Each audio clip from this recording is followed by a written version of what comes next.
Hello दोस्तों, तो इससे पहले हमने पहली वाली वीडियो में देख लिया है। अब हम देखने वाले हैं दोहरा निषेचन। दोहरा निषेचन क्या होता है? एक सहायक कोशिका में प्रवेश करने के पश्चात पराग नलिका द्वारा सहायक कोशिका के जीव द्रव्य में दो नर युग्मक अवमुक्त यानी कि ऐसे छूटे किए जाते हैं। इनमें से एक नर युग्मक अंड कोशिका की ओर गति करता है और केंद्रक के साथ जुड़कर युग्मक संलयन पूर्ण करता है, जिसके परिणाम में एक द्विगुणित कोशिका की रचना होती है। दूसरा नर युग्मक केंद्रीय कोशिका में स्थित दो ध्रुवीय न्यूक्लियाई की ओर गति करता है, उसे संलग्नित होकर त्रिगुणित बनाता है। त्रिगुणित यानी कि प्राथमिक भ्रूणपोष केंद्रक, इसके के अंतर्गत तीन अगुणित न्यूक्ली सम्मिलित होते हैं, अतः इसे त्रिक संलयन कहते हैं। एक भ्रूण पुटी में दो प्रकार के संलयन युग्मक संलयन तथा त्रिक संलयन स्थान लेते हैं, अतः इस परिघटना को दोहरा निषेचन कहा जाता है।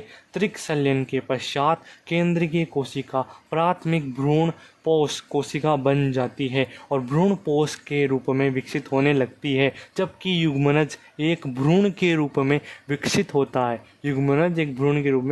है। निषेचन पश्चात घटनाएं और संरचनाएं, ठीक है। बीजांड देखो यहाँ पे, देखो ये क्या है? बीजांड के परिपक्व होकर बीज में बदलने तथा अंडाशय को फल के रूप में विकसित होने की सभी घटनाओं को सामूहिक रूप से निषेचन पश्चात घटना के नाम से जाना जाता है, ठीक है। भ्रूणपोष, तो प्राथमिक भ्रूणपोष कोशिका बार बार विभाजित होती है, एक त्रिगुणित भ्रूणपोष ऊतक की रचना करते हैं। कोशिकाएं संरक्षित खाद्य सामग्री से भरी होती है और विकासशील भ्रूण की पोषकता के लिए उपयोग किए जाते हैं। विकासशील जो भ्रूण है उसको पोषण देने के लिए ये खाद्य सामग्री उपयोग में ली जाती है।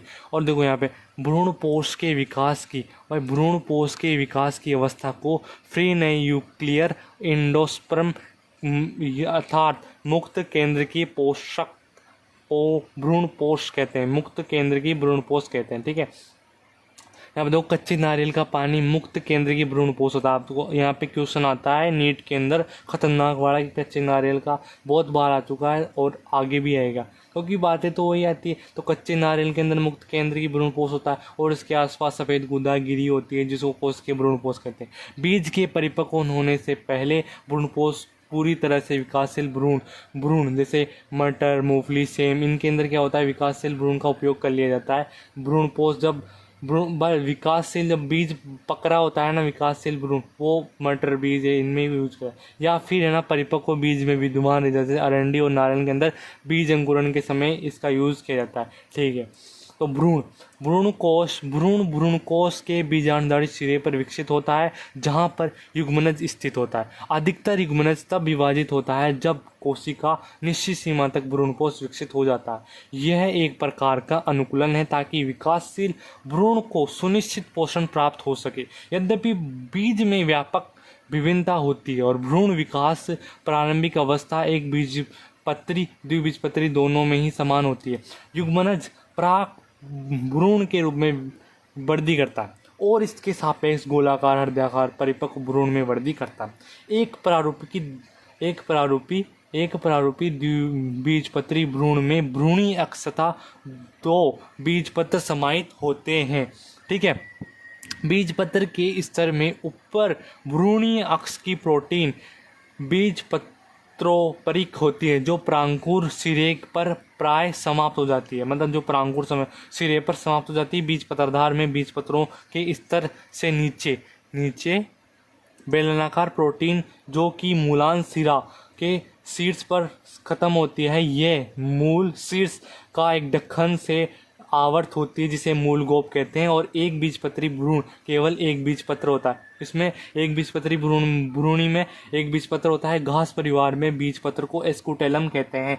और यहाँ पे देखो कि बीजपत्रोपरिक में परोशीर्ष कुछ आदिकालिक पर्ण होते हैं, जो कि एक खोखला पर्णीय संरचना को घेरे रहते हैं, जिसे प्रांकुर चोल कहते हैं। देखो बीज आवर्त बीजों में लैंगिक जन का अंतिम परिणाम बीज है और बीज फलों के अंदर बनता है। यहाँ पे नीट से क्वेश्चन आता है इस पैराग्राफ से, ये ढंग से पढ़ना।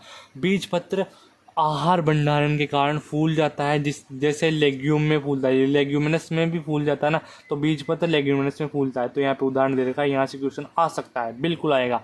परिपक्व बीज गैर एल्बुनस और एल्बुनस रहित हो सकता है। गैर एल्बुनस बीज में अवशिष्ट भ्रूण पोष नहीं होता है, मतलब कि जब भ्रूण विकास कर रहा होता है तब पूरा जो भ्रूण है उसका उपयोग कर लिया जाता है। जैसे मटर, मूंगफली है ना, इनके अंदर पूरा भ्रूण का यूज़ कर लिया जाता है। लेकिन एल्बुनस बीजों में भ्रूणपोष का कुछ भाग रह जाता है, क्योंकि भ्रूण विकास के दौरान इसका उपयोग नहीं किया जाता। जैसे कि गेहूं, मक्का और बाजरा, अरहर, इनके अंदर थोड़ा भाग रह जाता है भ्रूणपोष का, ठीक है।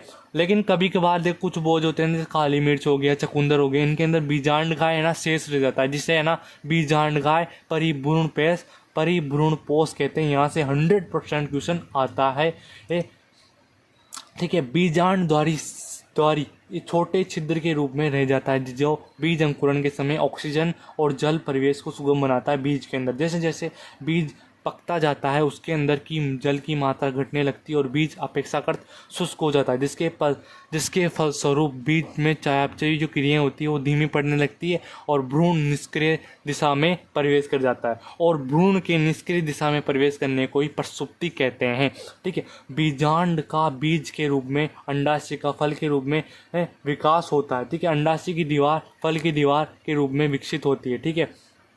आगे आ जाओ, ठीक, जैसे फल वित्ती कहते हैं, जैसे अमरूद, आम, संतरे, इनके अंदर तो यानी गुद्दीदार होता है, ठीक है। लेकिन मूंगफली, सरसों, इनके अंदर शुष्क बीज होते हैं, है ना, शुष्क बीज जैसे होते हैं कुछ। तो अधिकतर पादपों में अंडाशय फल वित्ती होता है। पर अधिकतर पादपों में जब अंडाशय फल वित्ती होता है उसके पुष्पीय अंश अपाशित झड़ जाते हैं। लेकिन कुछ प्रजातियों में जो अंडाशय है वो फल निर्माण में महत्वपूर्ण भूमिका निभाते, जैसे कि सेब, स्ट्रॉबेरी, अखरोट, इनके अंदर फल निर्माण के अंदर पुष्पासन भी महत्वपूर्ण भागीदारी निभाता है। इसलिए इन फलों को आभासी फल कहते हैं, जो कि किसी और मतलब कि अंडाशय ही नहीं, केवल उसके अलावा भी मदद से बनते हैं। लेकिन फल केवल अंडाशय से ही विकसित होते हैं, उन्हें जो फल केवल अंडाशय से विकसित होते हैं उन्हें वास्तविक फल कहते हैं। जिनमें बिना निषेचन के फल विकसित हो जाता है, ऐसे फलों को अनिषेक जनित फल कहते हैं, जैसे कि केला। अनिषेक जनित फलों में वृद्धि हार्मोन्स के रूप में प्रेरित किया जाता है। अनिषेक जनित जो फल हैं उनको वृद्धि हार्मोन के रूप में प्रयोग किया जाता है, ठीक है। और इस प्रकार के फल बीज रहित होते हैं, जैसे केला हो गया, ये बीज रहित होता है ना, ये हम बीज वृद्धि हार्मोन के रूप में प्रयोग लेते हैं, ठीक है। बीज आवर्त बीजों को अनेक लाभ देते हैं। पहला, प्रजनन क्रिया में परागकण, निषेचन के अंदर, आहार भंडारण के अंदर, नवोद्भिद तक पोषण देने के अंदर, युवा भ्रूण को कठोर बीज आवरण संरक्षण प्रदान करने के अंदर, लैंगिक प्रजनन उत्पाद प्रदान करने में। बीज कृषि का आधार है, बीज हमारी जो कृषि उसका आधार है। कुछ प्रजातियों में बीज अपनी क्षमता कुछ महीनों में खो देते हैं, लेकिन कुछ ऐसी प्रजातियां भी है इस पूरे विश्व में जो सैकड़ों वर्ष तक उनके बीज अपनी क्षमता नहीं खोते हैं, ठीक है। तो ल्यूपिनस आर्कटिकस, जिससे आर्कटिका टुंड्रा से खनिज मतलब खोजा गया था, ये 10,000 वर्ष की प्रसुप्ति के बाद अंकुरित हुआ और इसके अंदर फूल आए। और एक 2000 वर्ष पुराना खजूर का जो बीज है वो फियोनिक्स डेक्टिलीफेरा जिसे कहते हैं, ये मर्त सागर के पास किंग हेराल्ड महल की पुरातात्विक खुदाई के दौरान खोजा गया था और ये भी काम कर गया, मतलब ये भी इतने सालों बाद में काम किया। फल में बहुत सारी संख्या में बीज उत्पन्न होते हैं, जैसे वो आर्किड कहलाते हैं। आर्किड के प्रत्येक फल में 1000 लघु बीज समाहित होते हैं। और इसी प्रजाति के अंदर कुछ और है, ओरोबेकी और स्ट्राइगरा, ये भी आर्किड के समान ही होते हैं, जिनके अंदर बहुत भारी संख्या में बीज होते हैं।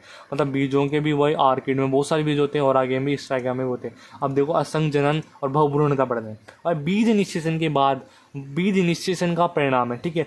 एस्ट्रिया घास के ने एस्ट्रिया तथा घासों ने बिना निषेचन के ही बीज पैदा करने की विकसित कर ली, जिसे असंजनन कहते हैं। मतलब घास और एस्ट्रिया में बिना निषेचन के ही बीज हो जाते हैं, भाई क्या बीज पैदा हो जाते हैं, ठीक है। तो उसे असंजनन कहते हैं। भाई कुछ प्रजातियों में द्विगुणित अंड कोशिका का निर्माण बिना अर्धसूत्री विभाजन के होता है, जो बिना निषेचन के ही भ्रूण का विकास कर लेती है।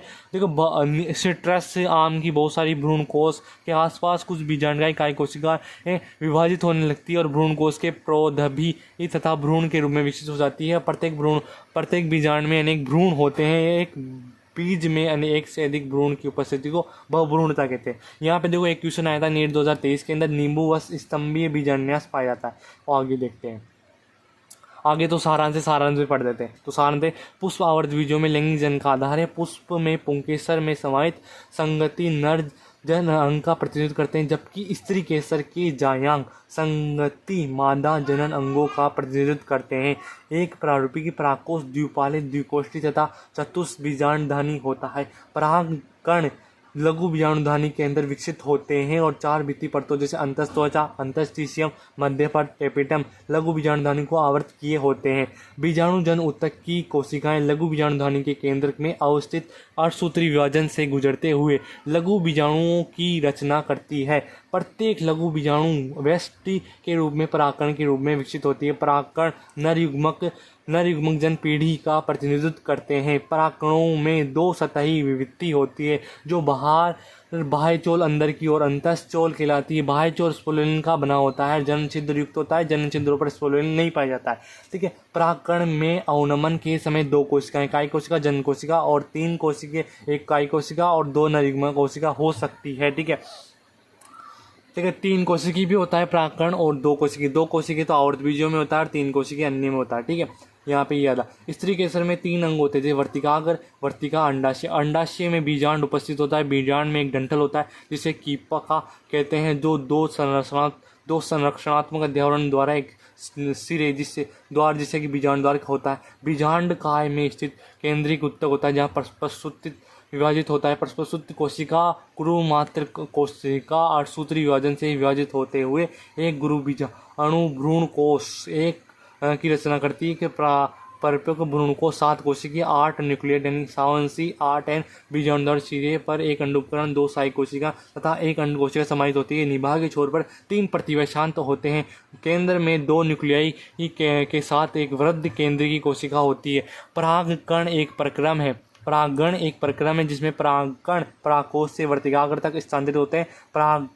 परागण एजेंट या अजीवीय होते हैं या फिर जीवीय होते हैं। पराग इस तरीके से संकर्षण के अंतर्गत वे सभी घटनाएं शामिल हैं जो वर्तिकाग्र पर परागण अवनमन झड़ने से शुरू होकर परागकोश की नली में प्रवेश या प्रारंभ स्तमन तक की क्रिया होती है। इसके आगे सुयोगी परागण वर्तिकाग्र तक परागण अंकुरण होना, परिणाम स्वरूप पराग नली का वर्तिकाग्र माध्यम वृद्धि करना, बीजांड में प्रवेश, अंत में सहायक कोशिकाओं में 2 नरयुग्मकों को आवर्त बीजों द्वारा निषेचन करते हुए क्योंकि भ्रूण कोश में 2 संलैंगिक संलयन फ्यूजन मुख्यतः युग्मक संलयन त्रिसंलयन होता है। ठीक है, अब हम करने वाले हैं दोस्तों, बहुत ही मस्त मज़ेदार अगला लेसन जो आने वाला है आपकी स्क्रीन पर। ठीक है, तो है हमने लेसन पढ़ लिया है। ठीक है, हमने लेसन पढ़ लिया है, अब हम अगला लेसन पढ़ेंगे। ठीक है, थैंक यू फ्रेंड्स।